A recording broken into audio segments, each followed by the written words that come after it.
West. Walt Disney, was he buying other stocks? No, he was buying Walt Disney.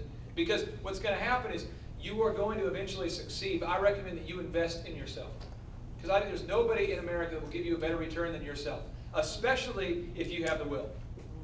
Especially if you have the will. Because if you have the will and you're saying, you know what, I'm going to invest in myself. I'm going to invest in my education. I'm going to get myself a master's degree. That's what I'm going to do. Instead of diversifying and I'm going to invest in myself. I'm telling you, you will get leaps and bounds ahead. Do you think that Oprah is too concerned about her retirement plan? No, but she's invested in herself. Invest in yourself, okay? I just really want to encourage you guys, invest in yourself. Make sure that no one kicks over that basket, but put all your eggs in. Put it all in you. Put it all in you. Not the company, put it in you. If you get laid off, no big deal, because you are a prized possession. You are anointed and appointed to be here. You're somebody special. You have something. So invest in yourself.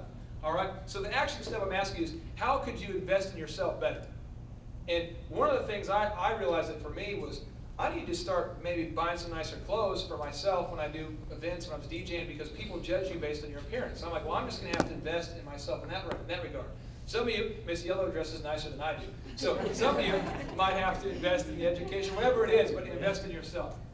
All right, moving along. Now, this is Abraham Lincoln. He is a one interesting looking dude. There he is.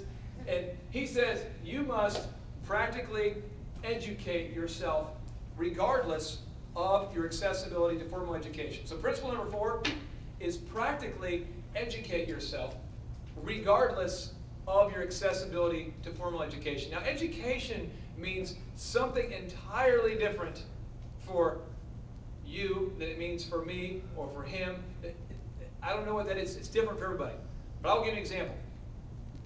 Yesterday, I'm not making this up, yesterday I did an interview with the New York Times about, they called me because I do ridiculous rap parody songs. I do rap parody songs just for fun. But the way I learned to do that was just being around dudes that were really good rappers and learning from them. So for me, if I'm wanting to be a rapper, which I just do funny stuff, but if I was wanting to be a rapper, it makes sense to study other rappers. That would be practical education for me.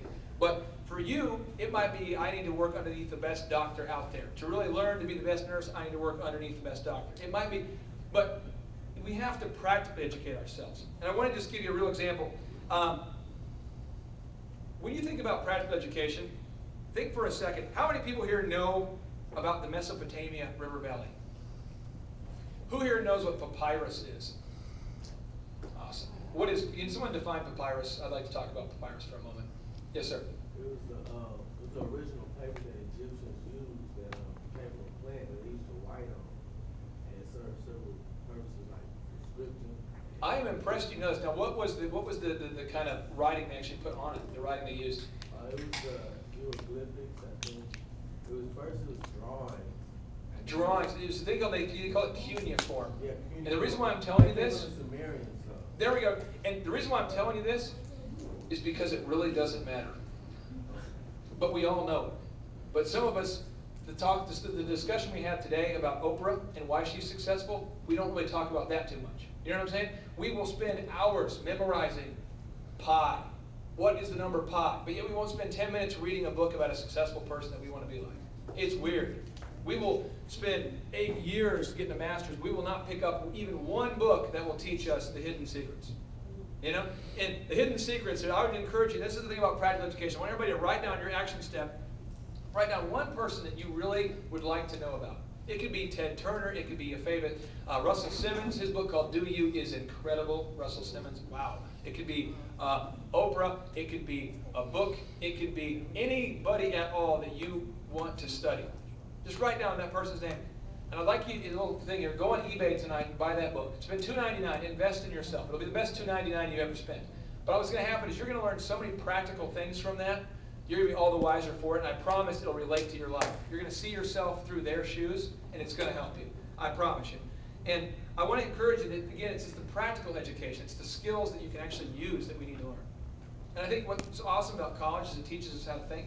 You know, it teaches us how to think and break things down. However, I think if you take the knowledge, the general knowledge, and you don't gain a practical skill, it's a bad deal.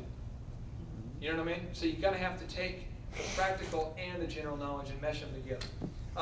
And I put Abraham Lincoln up here because he taught himself using books that he found you guys probably heard the story here, but he actually found books that were thrown away in the trash, and he picked them up and then started reading those books, and then he had the Bible, and that's how he kind of taught himself. You know, it's kind of crazy. I mean, he became president of the United States through teaching himself. That's crazy. I mean, think about that. Really teaching yourself. That's pretty nuts. All right. Principle number 5. We talked about it a little bit, but I wanted to really delve into it. Principle number 5, again, is knowledge without application is meaningless. Okay? I know we talked about it earlier, but I really want to delve into that for a second. Is how much knowledge do we have out there that we know that we don't act on? Have you ever had an idea, a hunch that comes to you and you don't act on it? You have something, you're watching a movie and you're like, oh, I need to redecorate my kitchen. Yep, I'm going to do it. I'm going to do it. I'm going to do it tomorrow. You're like, I'm going to do it. I just have. Next week, I didn't do it. I was going to, but I didn't. You know what I mean? It's like we get excited that we don't do it. Now, here's a belief that I have, and again, I know I'm in college, so I'm going to get too spiritual on you, but I believe that God or an infinite intelligence or something gives you hunches, gives you little premonitions, little sixth sense, little things that say, here's a great business idea. Hey, start a DJ business. But then what happens is that we say, what if it fails? Well, if it fails, you're going to learn a lot of things, you know, on the route to failing, because I've failed a lot. I have unbelievably perfected failing. I can give you tons of examples. But the thing is that you have these hunches, and if we don't act on them, then they die, and we start to procrastinate, and we start to now get frustrated, and we start to feel like we're not really accomplishing anything, and we want to quit, and just boom. You know what I mean? So it's like, when you have the next hunch, my action step for you on this is that when you have the next hunch, the next knowledge that comes to you, apply it immediately. Get right on it.